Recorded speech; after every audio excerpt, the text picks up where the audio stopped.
Hello again, Steve here with a question called How can we become smarter? Or it could be also called Why are we becoming dumber? as a individually and as a society. And I would say it's because of socialism. We don't have to look any farther than current government schools. They are nobody of any sound mind would make the case that this is education primarily. It's indoctrination, which is counter to becoming more intelligent. Back when there was more privatization and individualization of schools, back in the late 1800s, um, one could argue there might have been a standard deviation higher in IQ in the Western world, in America anyway. And this was, if you look at some of the grade 8 exams and so on that were given out at that time, most grade 12 kids can't complete those now.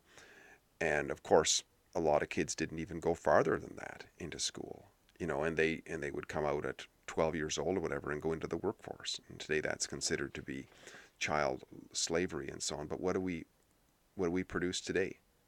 Child slavery versus what? Automatrons that we have now. I mean, completely brain dead people who come out after 13 years of public school so-called education and are qualified for nothing.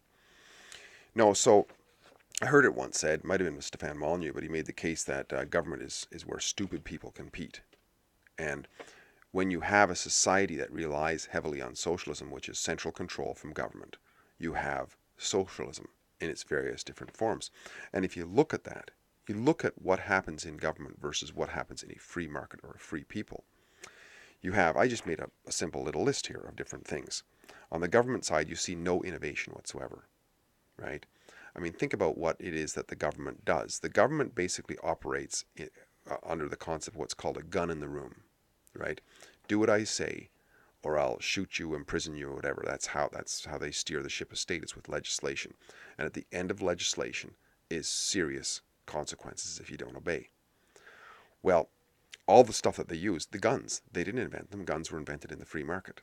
It's by somebody having a need, and a guy who could profit from it made a gun to sell to somebody to protect themselves originally. So what does government do? Government co-ops innovation and then bans the rest of the people from having them.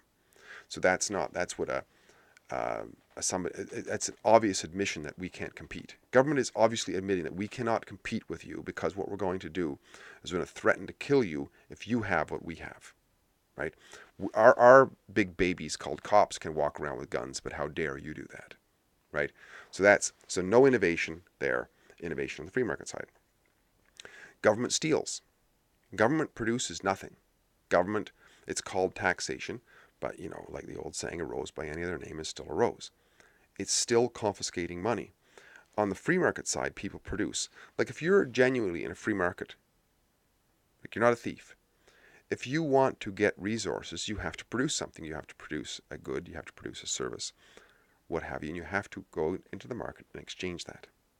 Right? So exactly the opposite. Government bullies people, and the free market negotiates. And within the free market, we negotiate. Government doesn't negotiate. They might pretend to negotiate. They'll say, you got to do this. And if you say, well, let's sit down and have a negotiation, there might be a pretense for that. But at the end of it, they're going to force you with one of those, with stolen, they're going to use stolen agents that are being employed from stolen money to bring in guns and legislators and judges and all that stuff, which are all on the public dole of stolen money, to bully you into it with threats, right? Just like any schoolyard bully is going to threaten you to do what he wants you to do, and if you don't do it, he's going to punish you, right? Same with the government; they bully. But in free market, nobody bullies anybody. It's like you make the case, you make the offer, you sweeten the offer, you do whatever you can to get people to voluntarily say yes to the transaction. On the government side of socialism, you have people who are dependent versus the free market, independent. In other words, it's like government they depend on what the other guy, what the free market's producing. Notice they're always taxing. Who do they tax? Sure, government workers will say, well, we're taxed, but you're not really. You're not. Because if you're receiving from the pot and then you give back to the pot, on net, you're not taxed. Because you're given from and you're giving some back, but you're keeping most. You're keeping more than you've given back, right? You haven't produced anything. But somebody in the free market who's never working for the government, is out cutting trees down or something like that, is producing something of value that he's selling into the market, and then he's got to write a check and send that portion in. So the government is dependent on him. He's not dependent on the government. Not in a pure form anyway, right? And the same goes for collectivist minded. Because people who are, dumb people get the idea that their life completely depends on stuff. Like I hear this all the time that, if it wasn't for the government, we wouldn't have roads. I mean, that is obviously a comment of somebody who's kind of dumb, right? Who's kind of dumb because they haven't actually looked into, is it even possible? First of all, the government doesn't build the roads. The government might manage and give out the contracts and so on, but there's no government. Every time it's tried, like even cities have tried this, they'll have like a public works department. And eventually when they want to get something really done, they hire some private organization because they have a bunch of fat cats who stand around leaning up against shovels and can't get anything done, right? That's what a public works organization does. They can't build anything because they have the bottom of the barrel working there, and they have, it's just it's a collectivist mindset. And I've worked in government organizations before, and these people are genuinely afraid of the free market.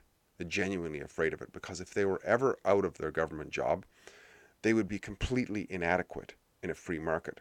Not only because they might be a little bit dumb, but also because they've got no experience whatsoever, completely coddled for so long, yet they complain and go on strike and all that kind of stuff. So yeah, collectivist mindset, individual mindset. Socialist-minded people tend to be more emotional, and free market people tend to be more rational. In other words, free market people have got control of themselves. The rational aspect of ourselves is the highest and most modern, most new in terms of our evolution. It's the prefrontal cortex. So people who've got a more highly developed aspect of that doesn't mean they're any less emotional. What it means is that they're more rational. And when you're more rational, you've got greater control over yourself, which comes across as an air of intelligence in a way. And I'm not necessarily talking about just pure IQ here. I'm talking about people who are more adult. Somebody could have a somewhat lower IQ, but if they're somewhat philosophical and they see the world through reality, they just come across as effectively more intelligent. Whereas you could have somebody with an extremely high IQ who's a government employee all their life, never developed the rationality, lives in a fantasy of government socialism, and they are largely emotional and got very little control over themselves. So I don't know if it's true, but it seems like when you look at the relationship between what government is, which is like a parasite depending on not only the people that it runs with, but all the other people outside, it's rather like it's a dependent relationship, and which means that we lose our individuality in a dependent relationship to some extent, unless we're aware of it, versus the free market, which is it's the one that provides the resources for the dependent classes. And because of that, it doesn't need the dependent classes. Certainly as much as the dependent classes need it, or need that individual. So it's more of a mature situation, because after all, the individually minded person can rely on other people in sort of voluntary co-relations. So it has the ability to do that. But the government entity, the socialist minded, the rather effectively dumber or stupid individual, doesn't know how to go out independently and make something and innovate on their own. So therefore they'll more aggregate towards the government socialist coddling, I'll give up my freedom for security mindset. and this is something for all of us to be aware of, and that's the lesson here too, is, we talk about the Innergenie project a lot, and you can see the sign up here, innergenie.com.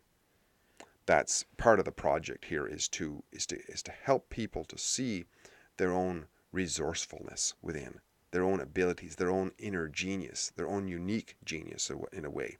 And a lot of that is becoming more philosophical, being able to be able to think rationally, which is not to lose our emotionality.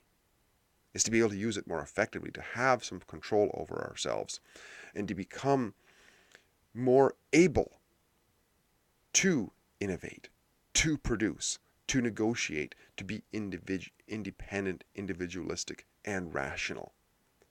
It doesn't mean we have to lose all the other aspects of ourselves, our emotionality, our ability to be dependent when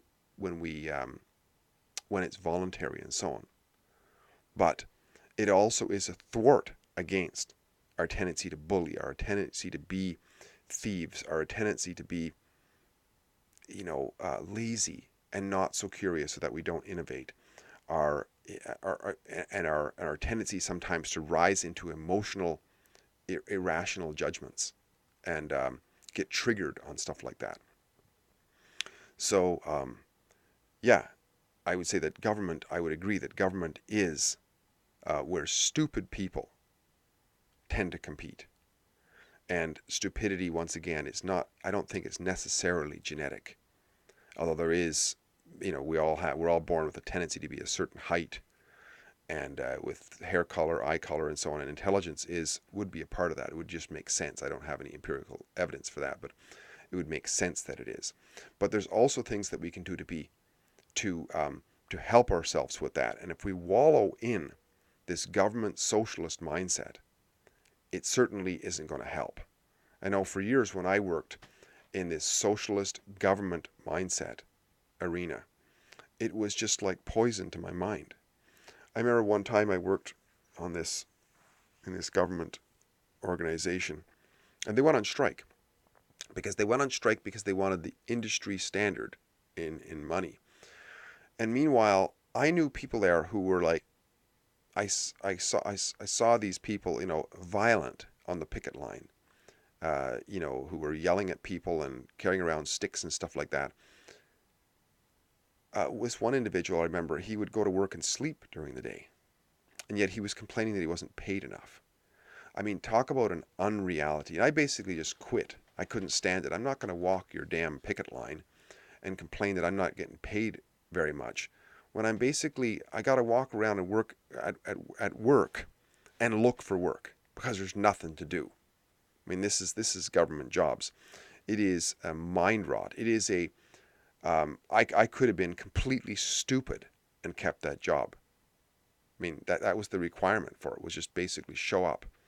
So to say that government is where stupid people compete, that might not be universal truth, but man, it's got to be a truth to a certain extent because, I mean, and also the immoral, of course, that goes without saying. I mean, the idea if somebody was smart and would hang out there and allow themselves to be subject to going on a strike where you got to yell and holler about how you're underpaid for doing what?